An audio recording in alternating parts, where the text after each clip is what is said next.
Hi, welcome back to Garden on the Moors. It's the end of June and it is an absolutely glorious day. We've got some friends coming over for tea and luckily for them I've got some amazing vegetables that are ready to harvest. So let's go grab them and prepare them something beautiful for dinner.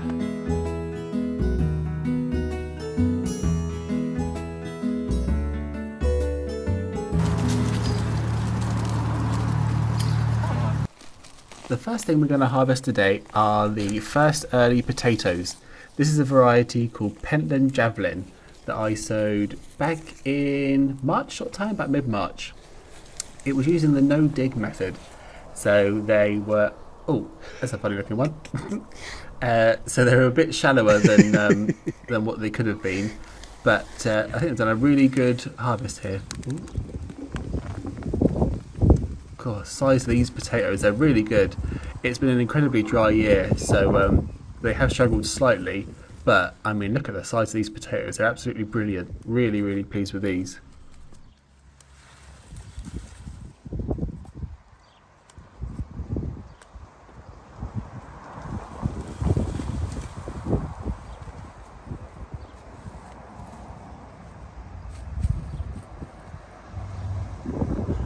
Ready? Last one. Any more? Oh yeah. Great looking potatoes again. Size of that one. Put them in the tray, ready for later. Nice. That's a good little harvest there, I think.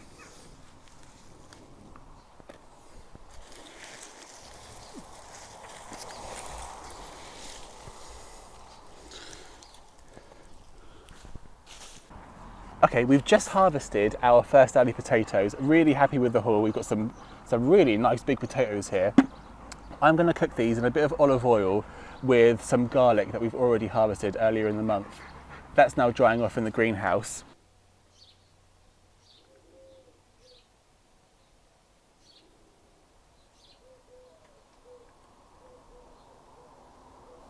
So that's how we're going to do the potatoes. I also have a few more bits, thank you. I also have a few more bits to harvest. Hopefully we've got some peas, maybe even some broccoli. I have some peppers for us to harvest and we have some fruit too. So, hello, so we'll go and get all that now.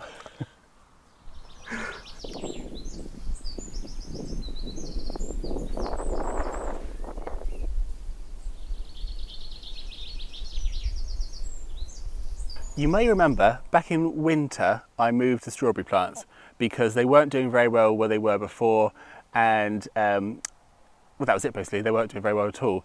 So what I've done, excuse me, so what I've done is move them down to this patch which gets a bit more rain, still plenty of sun, a bit more shelter. I've got the chicken wire up for obvious reasons because they're itching to get in there. So let's harvest some strawberries and we can hopefully make a nice sort of eat a mess, that sort of thing. I've got some eggs as well from the shed. So hopefully we can make a sort of eat a mess for dessert.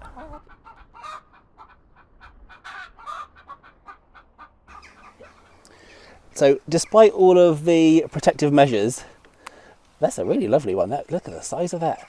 Despite all of these protective measures, the chickens have been able to creep in here a couple of times. So I've had to quickly try and shuffle them out. Luckily they haven't done too much damage. As you can see, the fruit is looking absolutely incredible. We've had loads and loads of sun.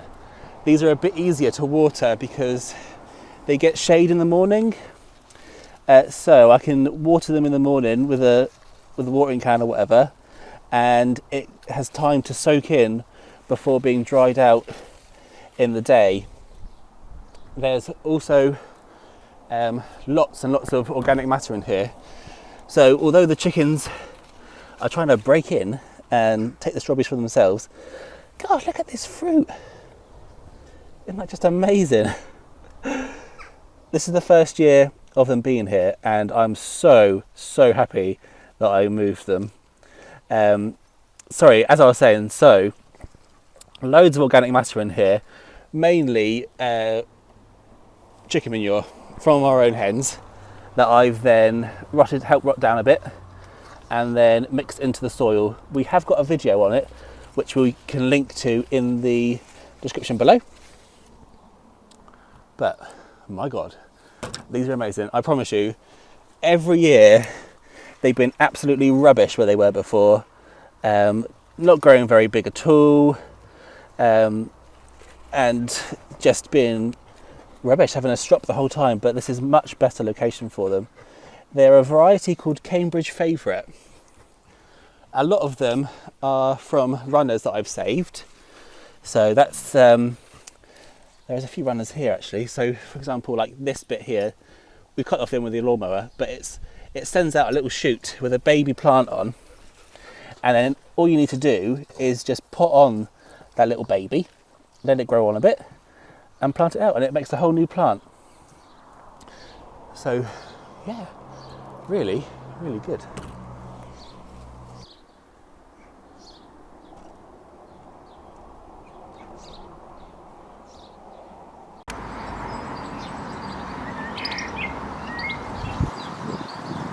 The raspberries also had a generous helping of some chicken poop in the winter, and it's done them a brilliant job. Again, they're covered because our beautiful native wild birds and the chickens absolutely love raspberries. So they wouldn't last very long if they weren't covered. I'll just get the other rock. The thing if you are going to cover fruit is to make sure that it's nice and tight, and that you regularly check it for birds getting trapped in there, because they can often find a way to sneak in there. For example, like with the chickens sneaking into the strawberries, and then they get stuck, which isn't ideal. Nobody wants that. But we've got some beautiful raspberries here. This is a good spot for them. They get lots of sun, but they also get a bit of shade as well, so they don't get too baked. They're a woodland plant in the wild.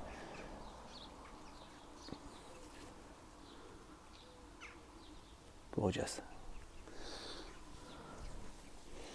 Now most of these I will freeze, which I know seems like a shame, but it's to make raspberry jam, which we made last year, and I mean people were biting their hands off to get some more. It was so good. So need to make sure I make plenty of that this year. And I also have been trying to extend the raspberry patch. That hasn't gone as well as planned, mainly because of the drought. It means that the plants are struggling to establish. But what I will do is keep trying. I've got plenty of offshoots from these plants this year. So in winter, when it's a bit more damp and a bit cooler, I'll move some of them and fill in the gaps. Main thing with raspberries is they like loads and loads of water. Obviously they need drainage, but they need plenty of water. But God, we got a really good harvest here. I think these raspberries and strawberries are doing so well thanks to all the sun we've had. So we had quite a bit of rain in March, but otherwise loads and loads of sunshine. So it was nice and sunny when they were flowering, which meant that there was lots of bees pollinating the flowers. They had, obviously these are well established plants, these are a couple of years old now, so they've got a decent root system, so that good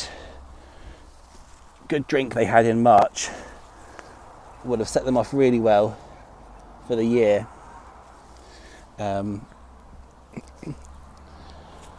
But I obviously have been watering them just to make sure that they're doing fine, and also to make sure that next year's canes are developing well, which they are. There's loads and loads of new canes in here.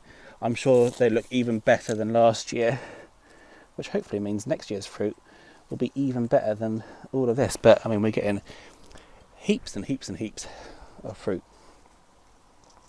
I said most of this will go into jam, but we will use a little bit of it for dessert today.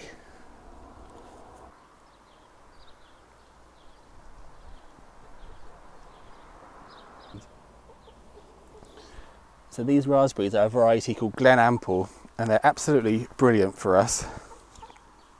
It sounds like the chickens are, oh yes, are creeping over. I have to just, excuse me, thank you, shoo shoo.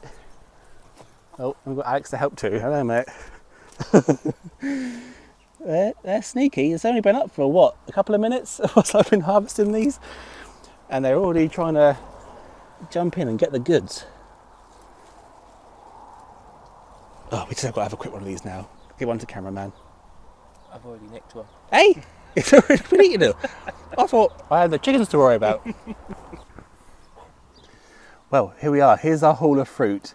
I think that looks absolutely incredible. That's like British summertime on a plate, isn't it? Let's have a quick taste test just to make sure they're fine for our friends later on. Oh, honestly, delicious. It's like a lovely raspberry yogurt. Absolutely gorgeous. Would definitely recommend growing your own raspberries if you can.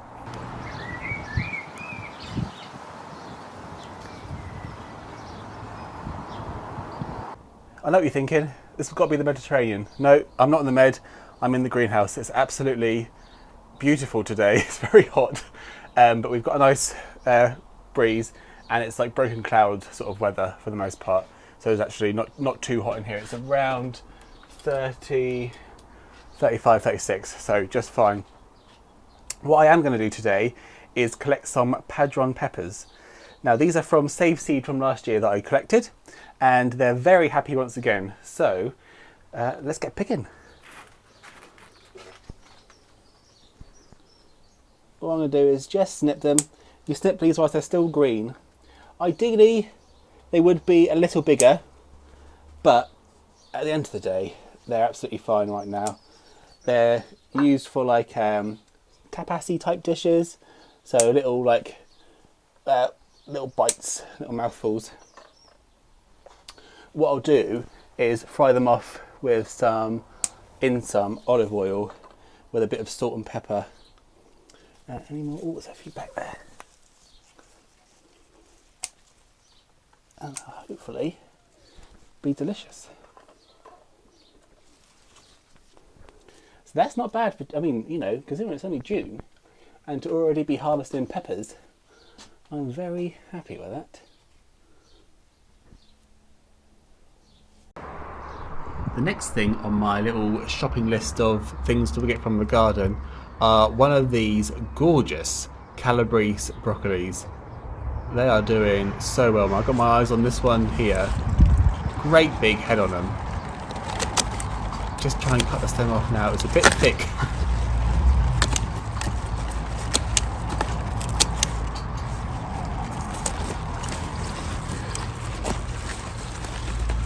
Got it. Yeah, perfect. Look at that. That is absolutely picture perfect. Then we're going to get some peas. These are Save Seed peas. They haven't done particularly well this year because of the drought, but I have got some really good pea pods on there, which we'll pick just now.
There we are. We're off to enjoy those lovely harvests. I hope you enjoyed the video. If you did, please give it a big like and subscribe for more, and I'll see you again next time. Cheers.